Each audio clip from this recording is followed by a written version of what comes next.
तुझे पता है ना मुझे टाइम पे चाय चाहिए, तो फिर तूने मेरे को टाइम पे चाय क्यों नहीं दी है? 8 बजे तक तू सो के उठ रही है क्यों है?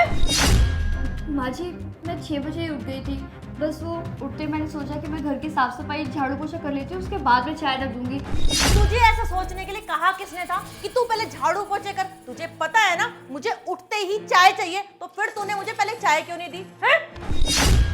आज तो तूने ये गलती कर दी, और अगर आज के बाद तूने मुझे टाइम पे चाय नहीं दी ना, तुझे घर के बाहर निकाल दूंगी, समझ में आया? जी माँ जी। 5 मिनट में चाय बना के दे दे, नहीं तो तेरा वो हाल करूंगी ना कि दुनिया देखेगी।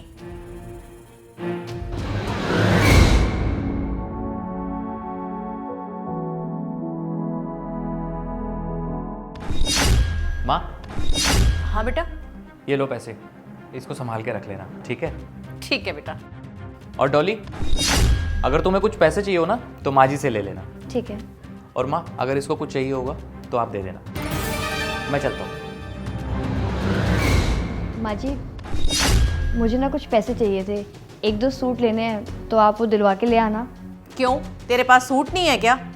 माँ जी वो क्या है ना, मैंने पिछले 6 महीने से एक भी नया सूट नहीं लिया है, और क्या है ना हमारी एनिवर्सरी भी आ रही है, तो मैं सोच रही थी कि मैं 1-2 सूट सिलवा लेती हूँ। मेरी बात सुन ले कान खोल के, 6 महीने से नहीं लिया हो चाहे साल से ना लिया हो, मेरे पास तेरे को सूट दिलाने के लिए फालतू नोट नहीं है, समझ में आया? ये पैसे से ना मुझे घर चलाना होता है। आई बड़ी माँ जी मुझे सूट दिला दो। माँ जी मैंने आज तक आपसे 1 भी रुपये नहीं मांगा है। अच्छा चलो कोई बात नहीं, आप मुझे 2 सूट नहीं सिर्फ 1 ही सूट दिलवा दो। पागल है क्या? तुझे एक बार में बात समझ में नहीं आ रही? मैंने बोला ना मेरे पास तुझे सूट दिलाने के लिए फालतू पैसे नहीं है। फिर अरे क्या सूट लगा रखा है? क्या हुआ? क्यों इतना शोर मचा रहे हो?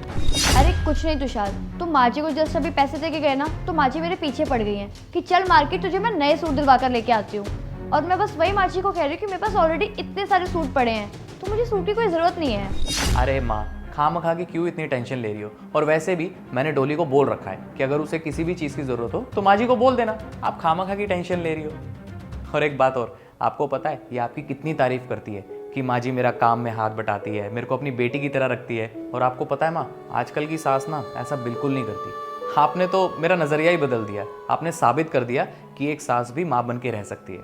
और डॉली ये मेरी माँ है, समझे तुम? अच्छा सुनो, मैं चलता हूँ।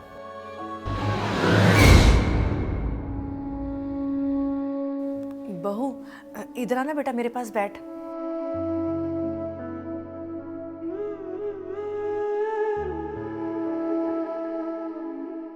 डॉली बेटा मुझे माफ कर दे, मैं तो सच में बहुत ही बुरी सास हूँ। मैं तेरे ऊपर कितने अत्याचार करती थी, और तू कितनी अच्छी है, मैं तो कभी तुझे समझ ही नहीं पाई बेटा।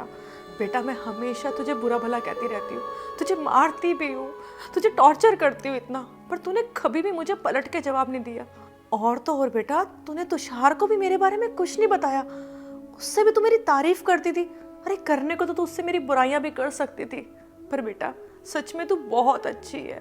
बेटा मैं बहुत बुरी सास हूँ और तू बहुत अच्छी बहू है। मेरे दिल में ना तुझे लेके बहुत ज़्यादा कड़वाहट थी, और तू तो मुझे इतना प्यार करती थी, ये तो मुझे पता ही नहीं था। और आज से ना तू मेरी बहू नहीं, मेरी बेटी है बेटा। और जिस माँ ने तुझे जन्म दिया है ना, धन्य है वो माँ। और आज तो मैं भी धन्य हो गई, क्योंकि तू मेरे पास है। अनमोल दौलत तेरी मम्मी ने मुझे दे दी, और मैं समझ ही नहीं पा रही थी। पर बेटा आज मुझे ना अपनी गलती का पछतावा है। आज के बाद ना मैं कभी भी ऐसा नहीं करूँगी।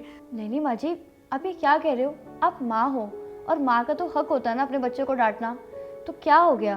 बेटा तू बहुत अच्छी बहू है, और मैं बहुत बुरी सास हूँ। और लकी तू नहीं, लकी तो मैं हूँ जो तेरी जैसी बहू मेरे घर आई। और सुन बेटा, वो तू मुझे 2 सूट लेने के लिए कह रही थी ना, तू चल मेरे साथ मार्केट। 2 क्या, तुझे 4 सूट दिलाऊंगी, चल। नहीं माँ जी, मुझे कोई सूट नहीं चाहिए, मुझे आप मिल गए ना, बस बहुत है मेरे लिए। अरे नहीं बेटा, ऐसे कैसे नहीं चाहिए, मैं दिलवाऊंगी, तू चल ना।